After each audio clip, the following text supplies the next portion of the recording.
This morning, we are studying the book of Ecclesiastes, so if you want to turn to that book, that is where our study will come from. And many of you have a workbook. Some of you do not because you're visiting, but that's okay. Don't worry, you can follow along, I think, with ease. Our study, instead of taking it chapter by chapter or even verse by verse, we're studying the book of Ecclesiastes this quarter in a more thematic fashion. And we're looking at maybe what you could call paradoxes or ironies in the book of Ecclesiastes. That is, this is something that the author is seeking, but instead of finding that, he finds something sometimes that's in direct opposition to it.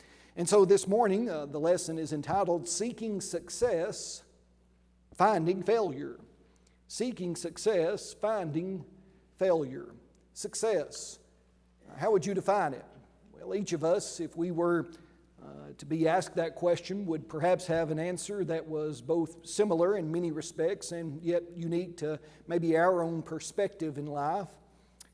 The simple answer, and I know that you've heard this before, no doubt you've heard it even from the very person that I guess first remember hearing it and emphasizing it, Brother Glenn Colley.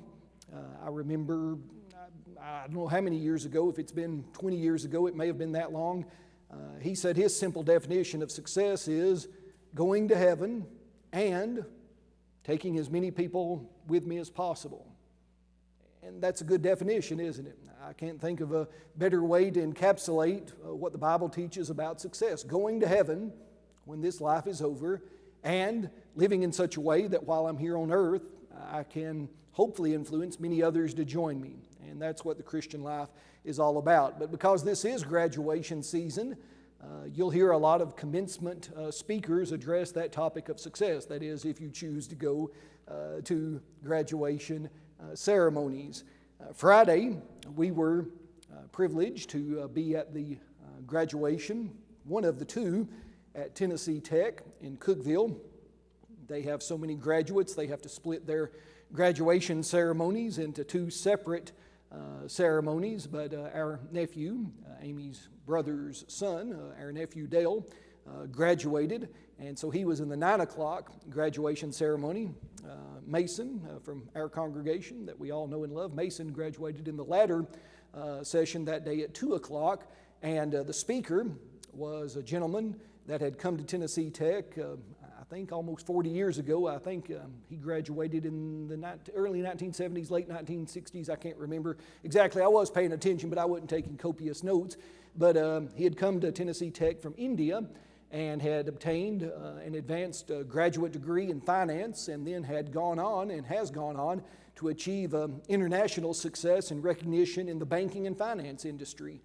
And Tech awarded him an honorary doctorate degree in finance. And he spoke, and I thought he was very gracious in his remarks, telling the students, how much of a positive impact Tennessee Tech had had on his life, and giving credit to, different ones that had helped him along the way. And then he, if you want to distill his message down, he said there are 10 two-letter words that you need to remember. And to the graduates, he said, they are these: if it is to be, it is up to me. He said those are the 10 most powerful two-letter words. If it is to be, it is up to me. And he talked about that, they need to work hard and show determination. They need to speak up when someone's not doing what they should. They need to try to be involved to help others. I mean, those were very, I think, good principles, all rooted, although he didn't root them in Scripture. You find them certainly taught in the Word of God.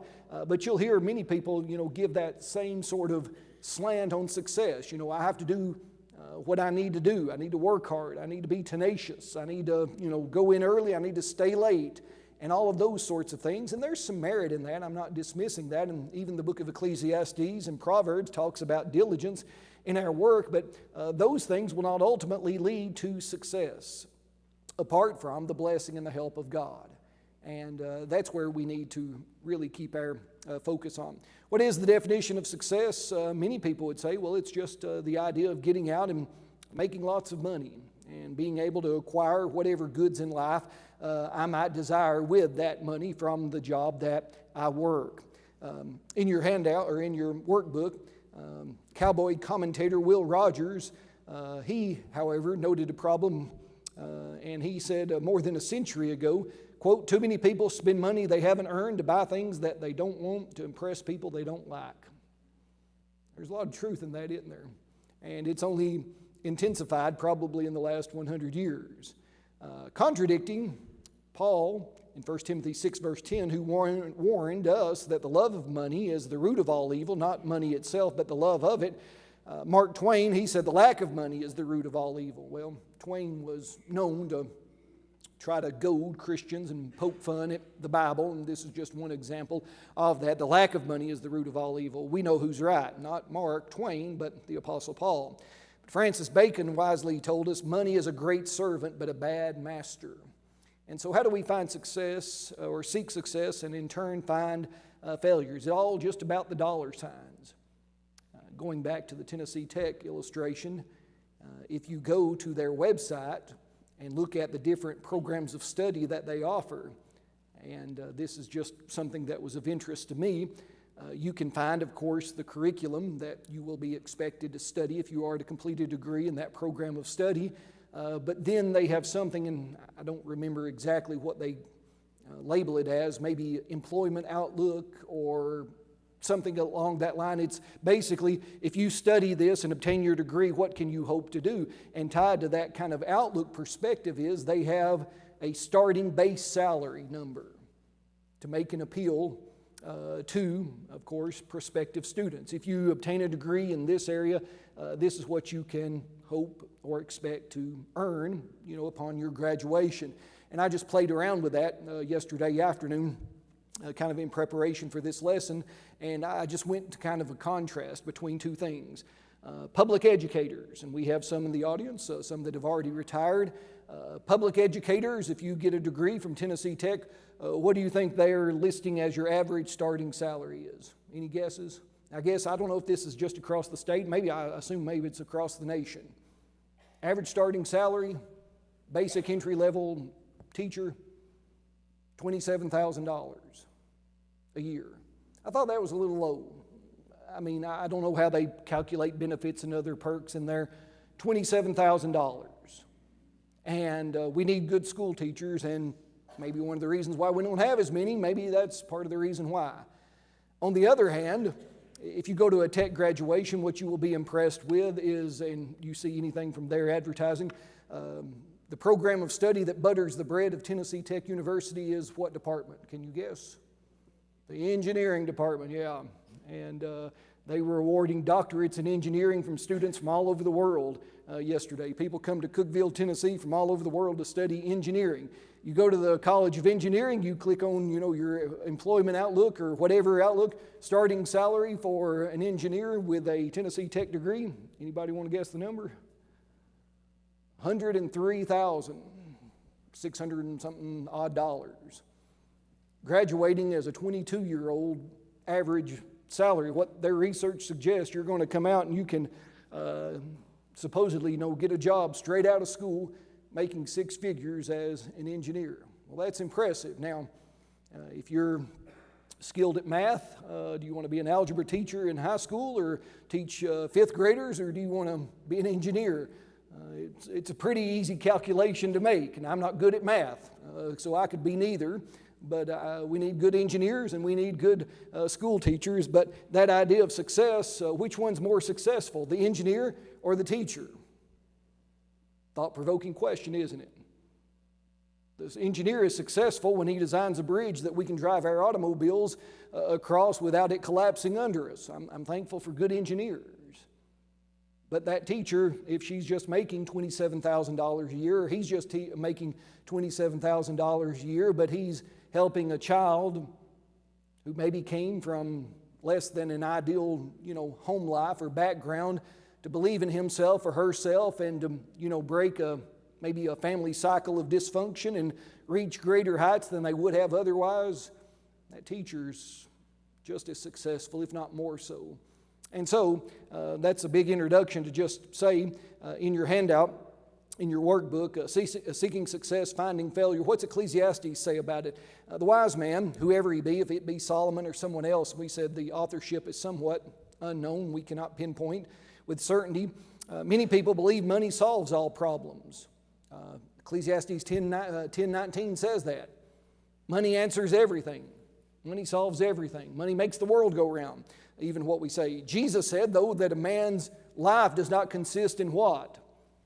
The abundance of the things that he possesses, Luke 12:15. Greed has led and continues to lead people to destructive behaviors like gambling, selfishness, and envy.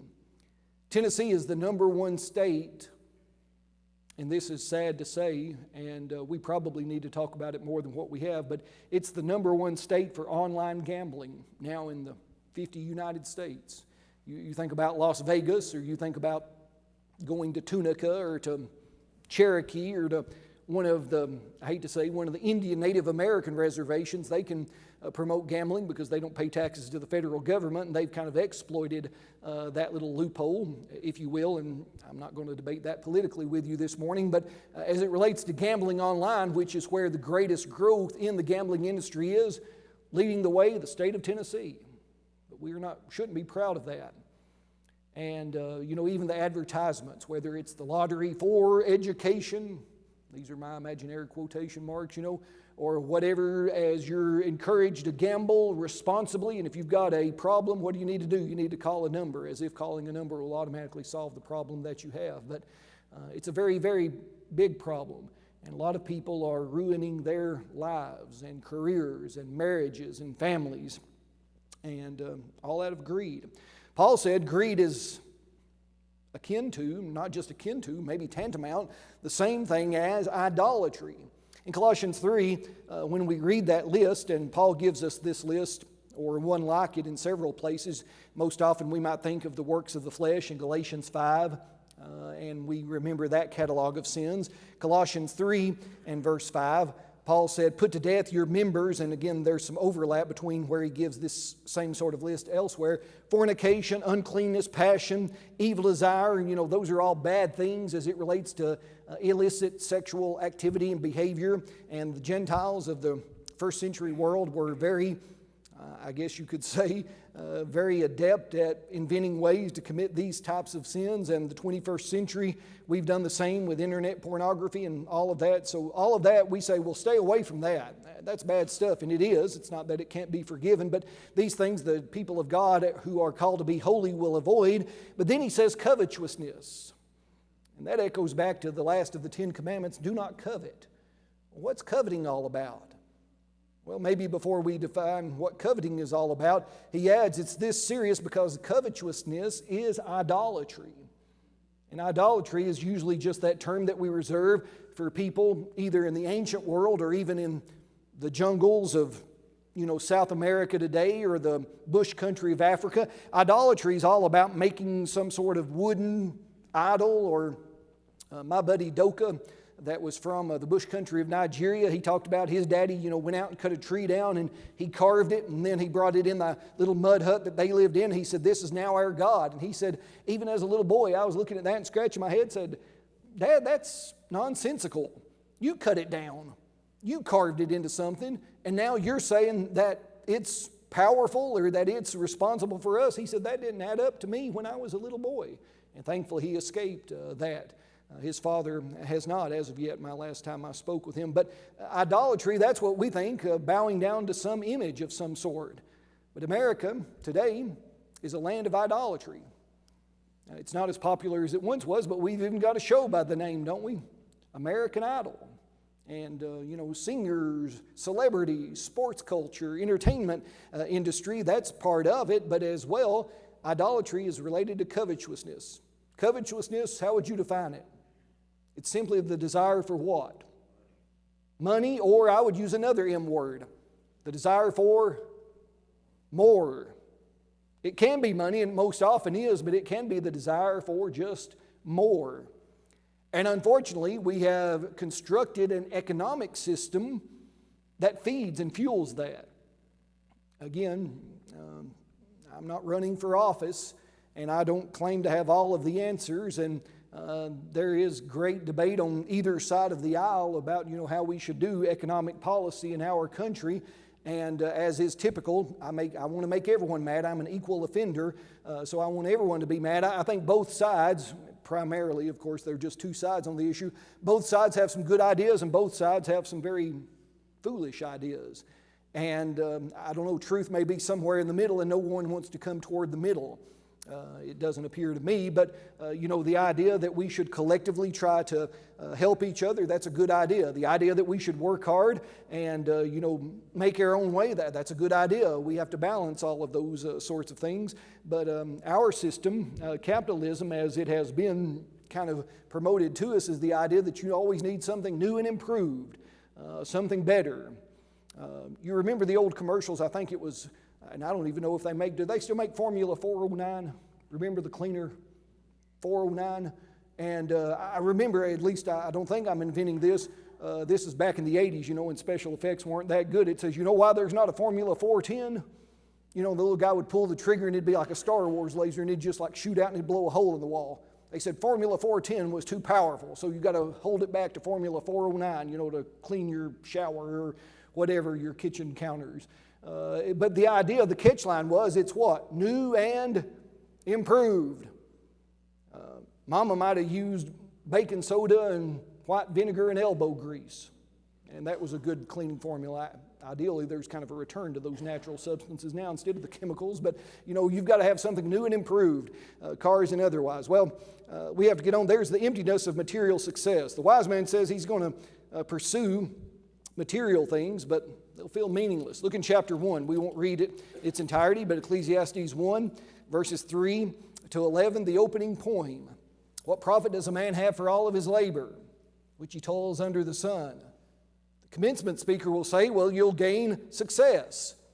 You'll get a good job, you'll make good money, you'll build or buy a big house, you'll drive a nice car, you'll wear designer clothing, you'll be able to vacation in all of the ritzy places, and you'll retire early to enjoy again all of the stuff that you've accumulated. But the wise man in Ecclesiastes says, by contrast, the sun rises and goes down, the wind blows around and around, the rivers run into the sea, they're never full. The eye's never going to be satisfied with seeing, the ear filled with hearing, verse 8. What has been is what will be. There's nothing new under the sun. There's no remembrance of former things. You'll be gone one day, and what will happen? The sun, wind, and rivers will tell you that it's just an endless, repetitive cycle. Now, again, read that outside of the conclusion that he makes in chapter 12. Read it isolated from the rest of Scripture, and he sounds like a cynic, a fatalist, someone who believes in some sort of cruel cosmic determinism. But God is included in all of this. But we're just kind of exploring what happens if God is left out of the equation. Hard work isn't always appreciated. Ecclesiastes 2, 18 to 13. I hated all my labor in which I toiled under the sun. Why? I have to leave it to somebody else. Who knows whether that man's wise or foolish? It's vanity, because I'm going to work hard and I'm going to leave my heritage to one that's not labored for it. So what profit does a man have striving, toiling under the sun? Family businesses. I don't know how many of you have been involved in family businesses. We had a family business, a funeral home. I said had because we sold that family business back in 2021.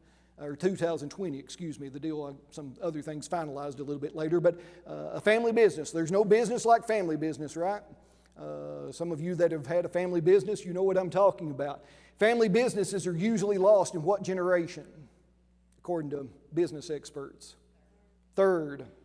And if it's not lost in the third, it's usually lost in the fourth. And if it survives the fourth, then its long-term success is pretty well assured based on what studies we've done. But it's lost in the third generation. Why? Well, we'll just call him Grandpa. He wanted to start a business. He worked hard. He invested his blood, sweat, and tears. He brought his son along with him, or it could be his daughter. We'll just say son. And he showed him this is what it takes. And out of appreciation for his father, maybe he worked hard. But grandson comes along and he reaps the benefits of what Grandpa and Dad had done. And maybe usually by that time it's the increased money, the affluence that comes with it. He's just kind of taking it on easy street. Every once in a while, Grandpa and Dad say, now one day all of this is going to be yours. I'm going to be a playboy. I'm going to enjoy it. And sure enough, it turns out to be his. He doesn't realize the work that it took, to get there. He's not willing to maintain it, and he loses it. It's happened times without number. And that's really what Ecclesiastes is telling us here. Hard work can be left to others who don't know what it cost. And that's something that can be very discouraging, can be very depressing. And that's really what the wise man's trying to get us to appreciate. If you don't build your relationship, whether it's in work or business or other things, on eternity, then all you can expect is just some short-term joy that's fleeting, but that will quickly evaporate. And it will be like only striving after the wind. Efforts can feel useless when we don't control the outcome. People compete out of envy. We can seek success and find failure. Ecclesiastes 4:4-6. Again, I saw that for all toil and ever skillful work, a man is envied by his neighbor. This also is vanity and grasping for the wind. Envy. Like I said, that's somewhat the driver of capitalism. The fool folds his hands, consumes his own flesh. Better a handful with quietness than both hands full together with toil and grasping for the wind. Many people just try to keep up with the Joneses, or if they're not the Joneses, it's the Smiths or the Browns or the whoever's. I'm not picking on anyone, just whoever. I've got to keep up with someone else. And so people compete out of envy. But what that does is it usually leads us to stress, exhaustion, dissatisfaction, a lack of contentment, and we destroy our well-being all to try to get the approval of others. And we realize at the end of it, it wasn't worth their approval after all. I should have been happy with what I had. I should have been content with what I had been given. And the pursuit of more just for the sake of envy is fruitless and futile.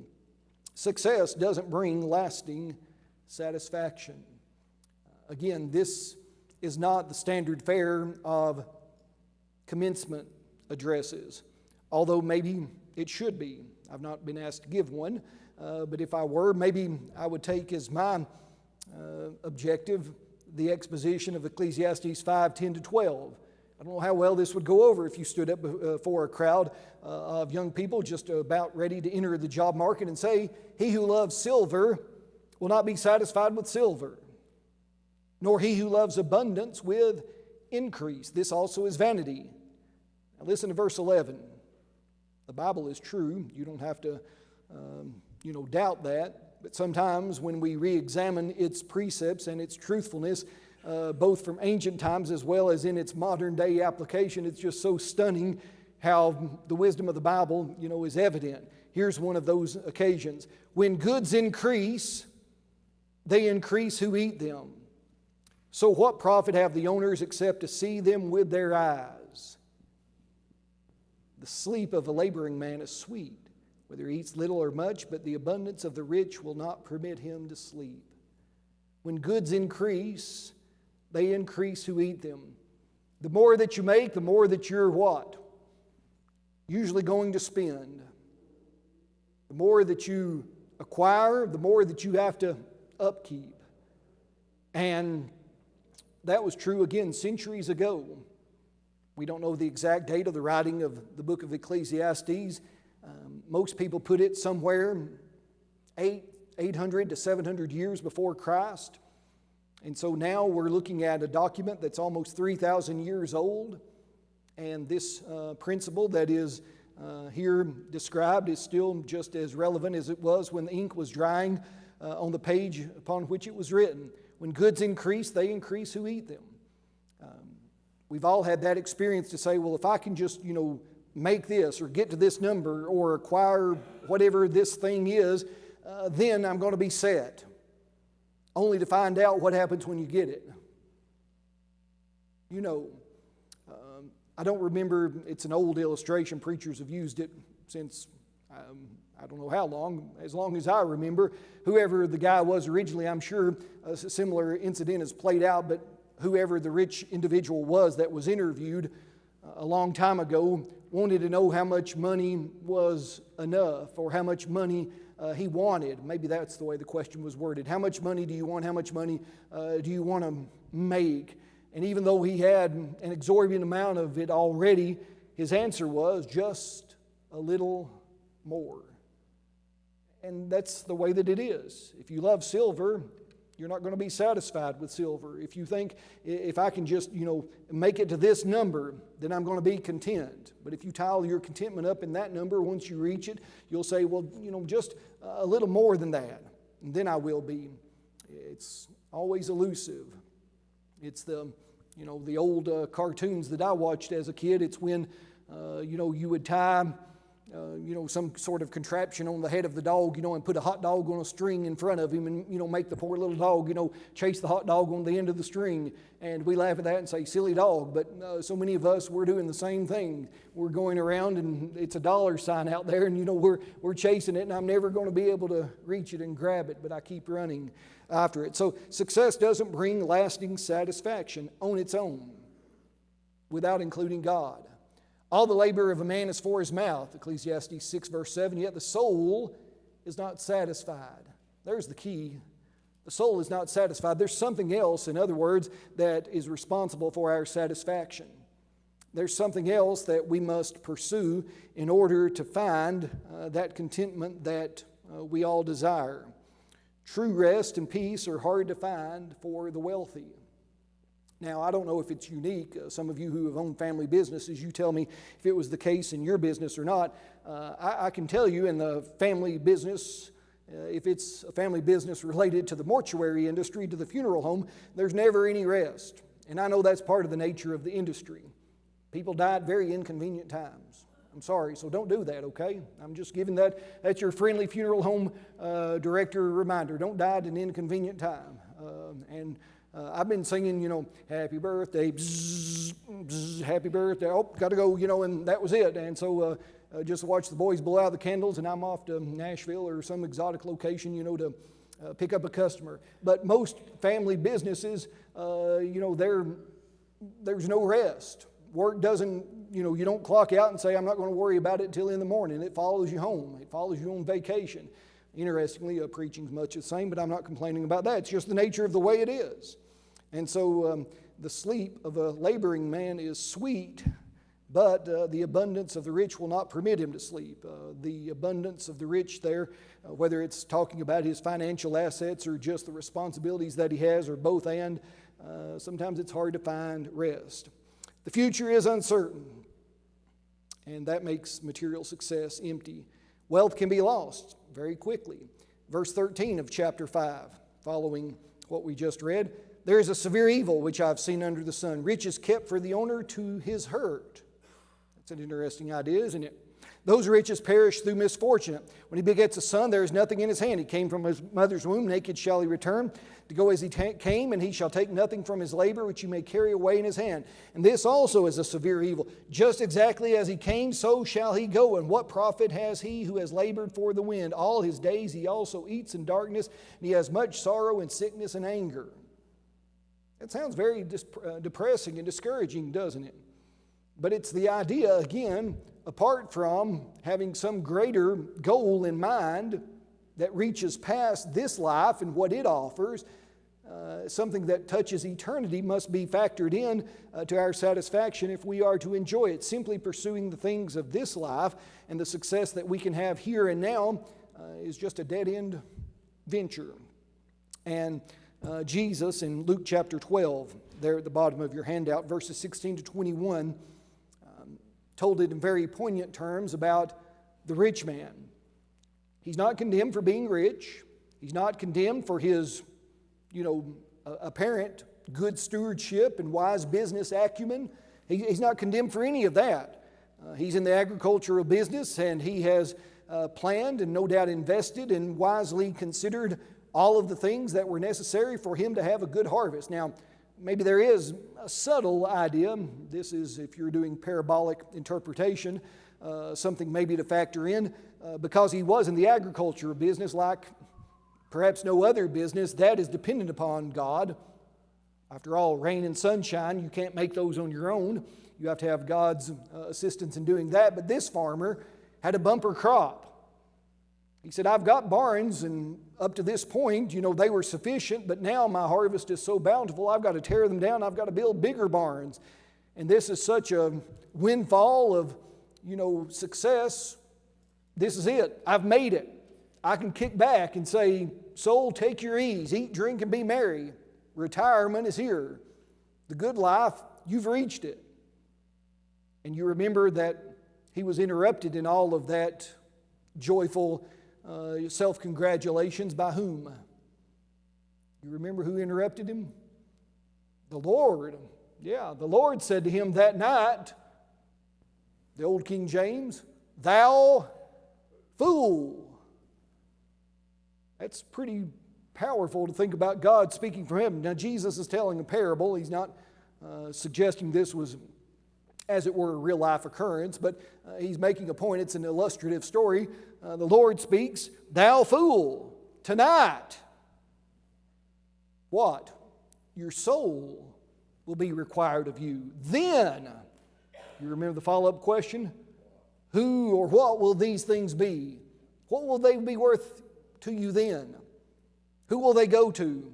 What value will they carry in eternity? Yeah, the answer is obvious. It's a rhetorical question. Absolutely nothing. And so he's not condemned for his business acumen. He's not condemned for his wise investing. He's not condemned for his diligence and hard work. He's condemned because he didn't include God in his plans, either for gratitude for allowing him the success that he had, or the future plans that he might have made concerning what he would do with the success God granted. And so the future is uncertain, and you can't rely on material wealth. So how do you find true joy and purpose? This is our contrast. This is the back page now of your handout. Faith in God is the foundation. We keep circling back to this, but it's necessary in this book, as in all discussions. If I'm going to seek success but find failure, I'm going to find failure apart from God. But where can I find true success and avoid that failure that we've described at this point? Ecclesiastes 2:24 and 25. Nothing is better for a man than he should eat and drink, and that his soul should enjoy good in his labor. This also I saw was from the hand of God. For who can eat or who can have enjoyment more than I? Now, this is one of those verses, verse 24, in the book of Ecclesiastes, that is a favorite of many to snip out and lift out of its context and pull it over to kind of erect a superficial edifice for things like the health and wealth or the prosperity gospel, or the idea that God, if supposedly in some way, if you serve Him faithfully, He'll bless you and you'll always enjoy His favor. You'll never have any trouble or turmoil. It certainly, to do that to this text is a great injustice, and that goes against the totality of biblical teaching. But what is it teaching? Nothing is better for a man, a person, than eat and drink, and his soul should enjoy good in his labor. This also I saw was the hand of God. It's teaching, if I understand, and you correct me if I'm wrong, interpretively, the wise man is saying God does bless us. I mean, that's obvious. And we can utilize or enjoy those blessings without hesitancy or without, any sort of compunction related to, I guess, unworthiness. Let me illustrate it this way. Did you have maybe a mother or a grandmother or some other figure in your life? If you didn't eat all the food on your plate, again, this is going back to the 1980s. If you left food on your plate, how were you chided or rebuked? Think about all those children where? In Africa, that are starving to death. And what are you doing?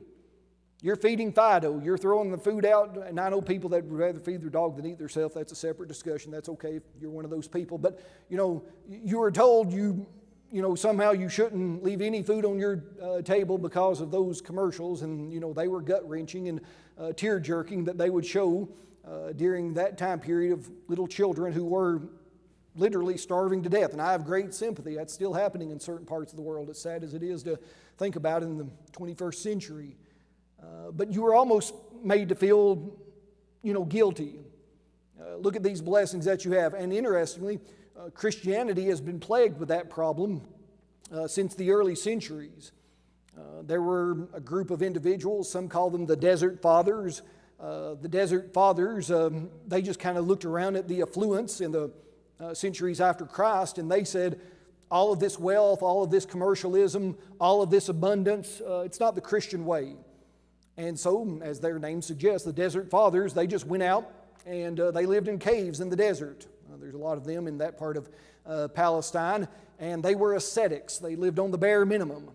And later that kind of morphed into, or you can debate this from a religious history perspective, but it kind of morphed into the monastic movement, that, you should be a monk and cloister yourself away and only do, the bare minimum of whatever it is that you need as it relates to clothing or food or so forth. And even other religious traditions have built on that idea as well. And I'm not putting God's word or God's way in a religious tradition, but you know what I'm saying.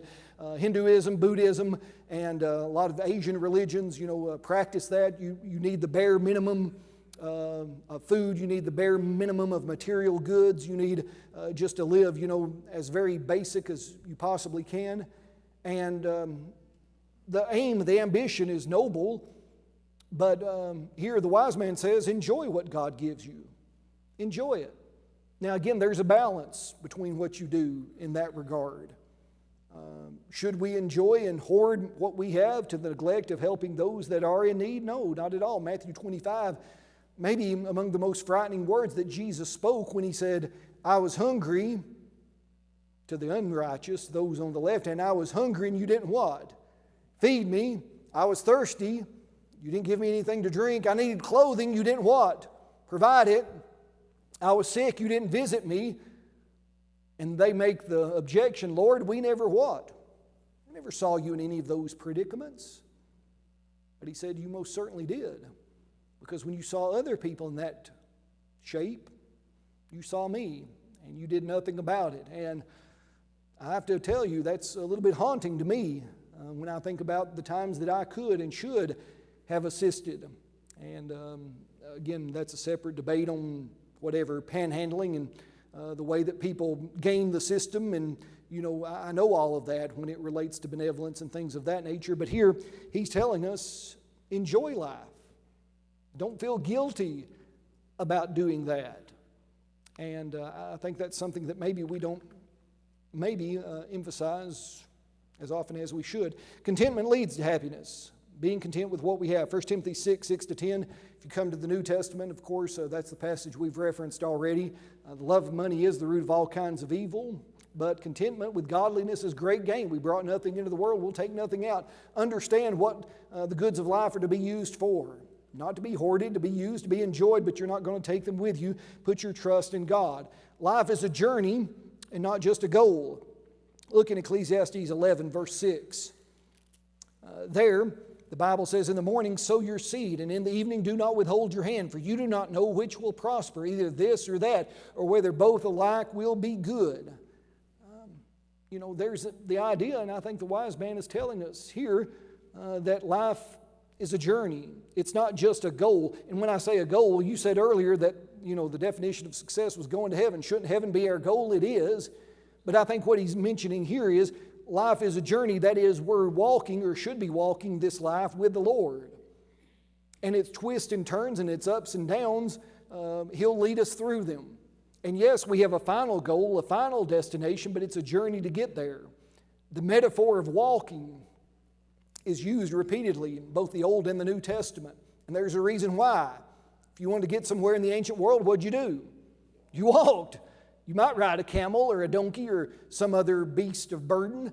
You might be able to ride in a cart or a wagon that was fashioned, but by and large, most of the transportation was done on your own 2 feet. And that's a very fitting way of looking at life. We're going through life. We're walking along. What will confront us around the next bend? We don't know. But if the Lord's walking with us, or better said, if we're walking with the Lord, we can what? We can be confident. We can be assured He's going to take care of us. And so that's what he's telling us here, enjoying this present moment. Each step of the journey is important. And we should keep that ever in mind. God gives us 3 gifts.